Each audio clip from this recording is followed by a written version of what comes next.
Exchange, outright sale, service, child betrothal, and gift giving were the primary methods for the purchase contract marriage. With the exception of gift giving, the dowry, and the trousseau, these customs have almost vanished from our culture.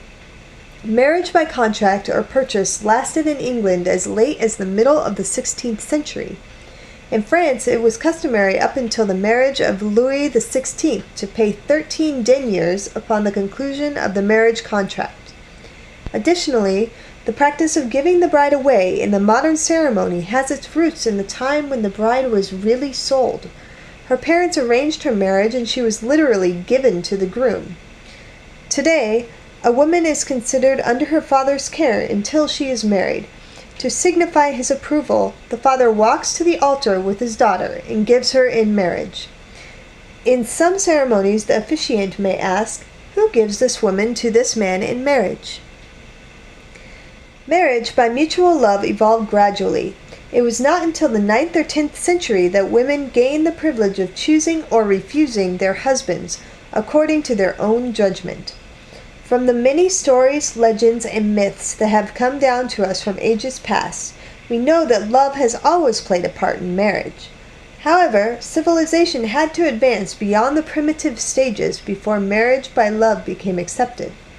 In fact, the position of the woman within any given society forms an accurate gauge as to how far towards civilization that society has progressed.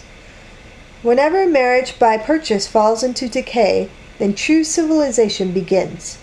On the other hand, a culture which practices marriages by capture is in the lowest stages of barbarism. In modern civilized life, marriage by capture occurs only as a symbol, and marriage by contract occurs rarely. Marriage through mutual love is the hallmark of civilized people. Elopement is one of the most obvious expressions of marriage by mutual love. In primitive times, elopement was almost impossible. Women were guarded too closely. Parents and guardians arranged marriage to suit their own greedy ends, without thought for the desire or the ultimate happiness of the bride-to-be. Elopement, therefore, gradually emerged as the only viable alternative to marriage by capture or by purchase. Arising spontaneously in numerous cultures, it always was at first a rarity, then became more and more common as time passed. To avoid marrying a man she disliked but who as able to pay the price her parents demanded, a young woman would decide to elope with the man of her choice. Also, in order to avoid having to wait until he could pay the bride price, or to escape having to work for her under a service contract, a young man would often induce the girl he loved to elope with him.